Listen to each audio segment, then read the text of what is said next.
$725 billion. 725 billion.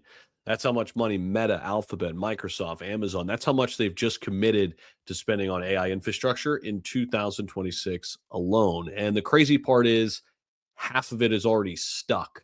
Some people may look at that as bullish, some may look at it as bearish. I know one thing, I am not going to allow the AI trade past me. And that's why in this video, we're going to highlight a number of stocks, 8 stocks to own while big tech spends $725 billion building AI.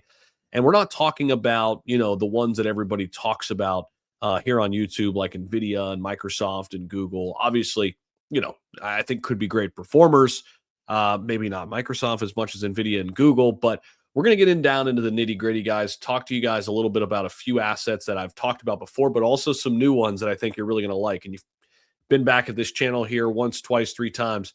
We're going to keep things fresh. We're going to continue to give you guys a ton of things to look at. And the crazy part is, as I mentioned, half of this money's already stuck. This 725 billion, put up for this year, Meta, Alphabet, Microsoft, Amazon for the AI build out. It's not because they ran out of money. It's because demand it's not because demand slowed down either. It's because it's a supply issue. They can't get the physical stuff they need to actually build these things, meaning the data centers. So we're talking copper in this video. We're talking transformers. We're talking power from the grid. It's all running out. And while everyone is, fighting over NVIDIA shares, there are 8 stocks that are quietly cornering the supply of exactly what AI infrastructure needs most. And so, if you guys here for the first time, my name is Zach. This is Stocks with Zach. And today I'm going to walk through and give you guys a full breakdown on all 8 of these companies ranked by conviction with the data to back up every single one. So let's get into it, man. We got to talk about the shortage thesis a little bit here, the 3 big bottlenecks that we have right now. And, it's copper, it's transformers, and it's power.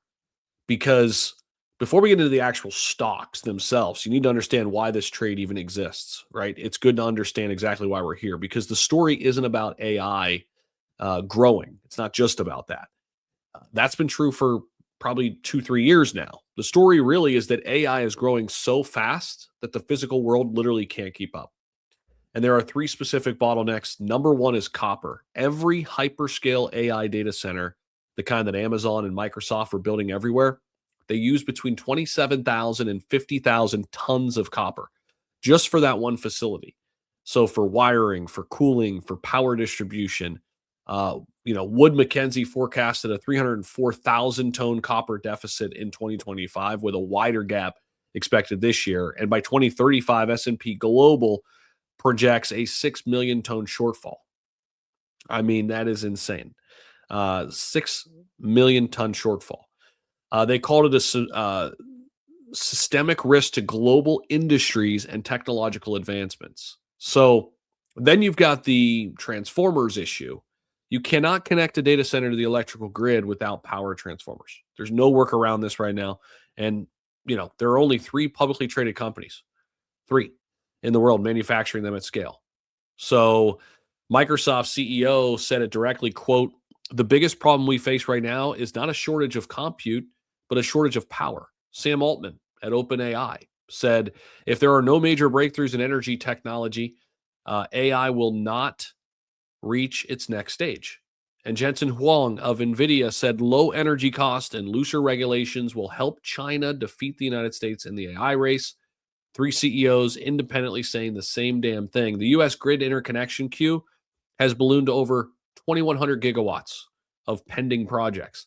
That is more of the entire existing grid capacity right now. And in some cases, companies are waiting 7 years just to get connected. So that's the setup. The money's committed. The demand is real, but the physical layer simply can't keep up right now. And I want to talk about exactly who gets paid when that happens, because there's a way for us as investors to really, benefit here still. And so, one company that I've been invested in a very long time is benefiting greatly from this. And the other I've been invested for a little while also doing extremely well. But one big company, let's take a look. We'll go to the 1 month on this chart before I pull it up for you so you guys can just see just how crazy this performance has been. It has been wild to watch.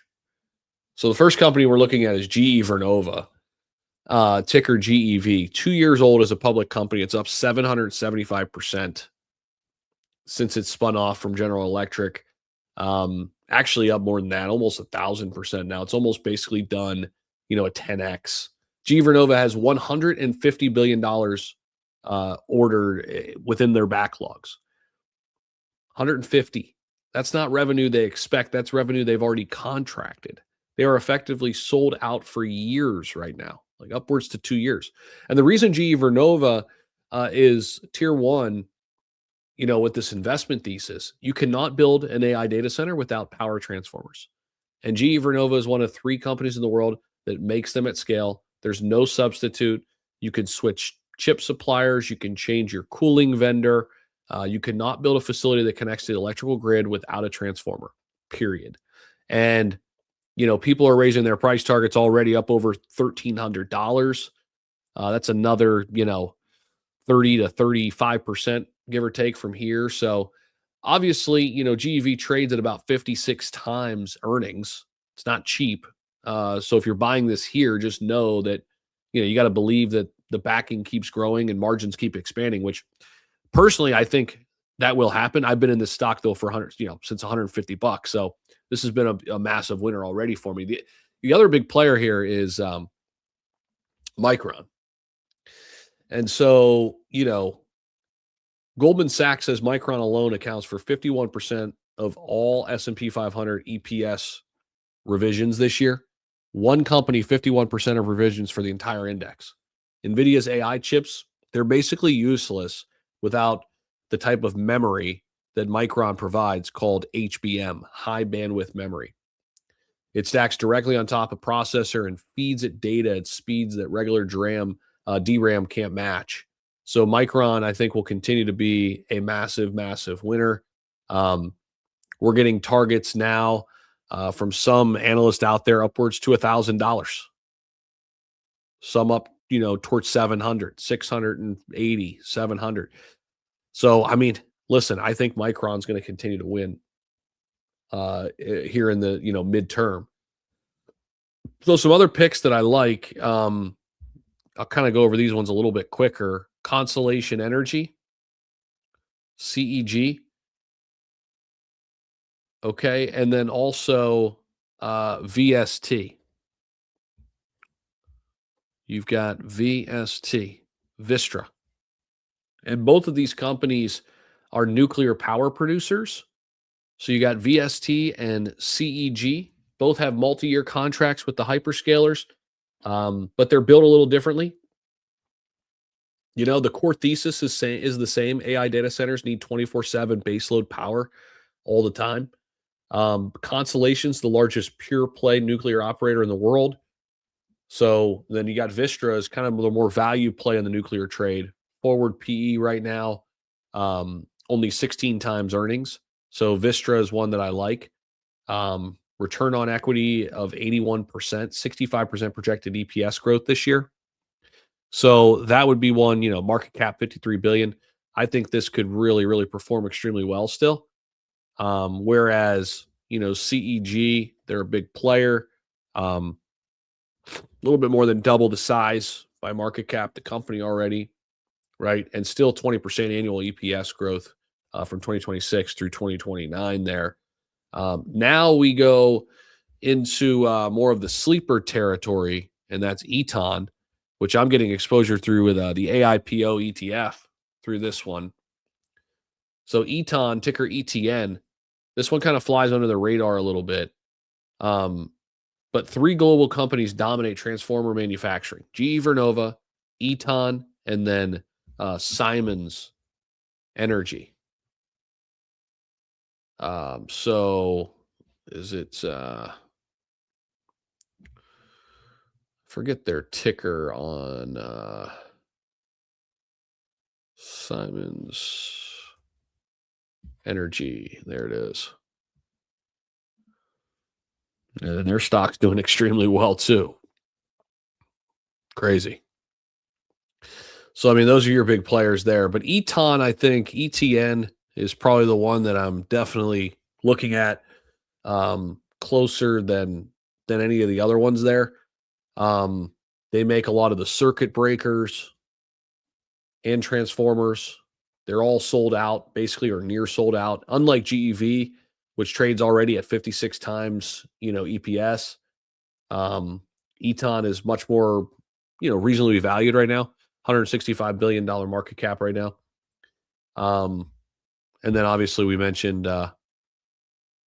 this one before too, Vertiv, VRT. Vertiv is another one, VRT. So guys, make sure you guys are catching all of these because we're going through a lot of different tickers here, right? And then some other things that are more tied, to this whole build out. If you guys want a copper play that I find really interesting, as we mentioned at the top, how important that is. Freeport McMoran, um, ticker FCX. This is the longest term, probably most structural play on the whole list. Like, this is a very long term play. It's the world's largest publicly traded copper producer. And so, as we explained at the top, when it comes to copper, this is the physical backbone of every AI data center out there. So, 27 to 50,000 tons per facility. There's definitely some near term, risk here for sure. There's been some delays with production.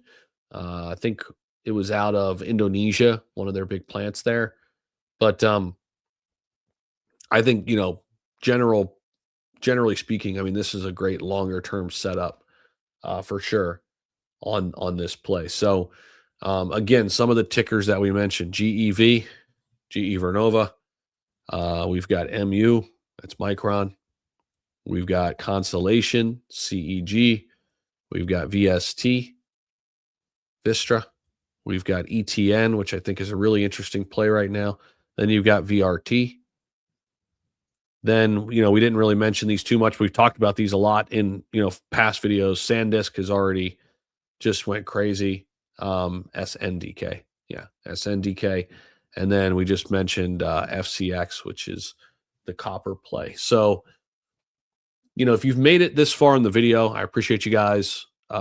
This is the kind of analysis that takes real time to kind of put together for you. And I'm glad you guys are here for it because, these are 8 stocks. And I think there's going to be a lot more here in the upcoming weeks and months that we find in 3 different buckets of this AI build out, whether it's power and grid or memory and storage, cooling inside the data center, or raw materials. Like, all of this is super important to the build out.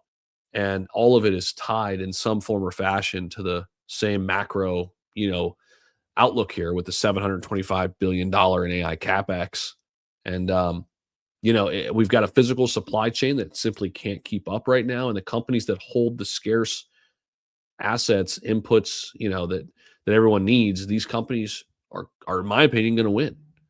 So, which of these 8 companies do you guys already have exposure to? I'm interested to see that in the comments. Drop it down there. And if you're not yet subscribed to the channel, make sure you guys are. This is the kind of videos we put out every single week. We're trying to put one out almost every single day. We're doing that right now. And yeah, appreciate you guys for watching. Hit the like button. Make sure you guys do subscribe. And we'll see you guys in the next one.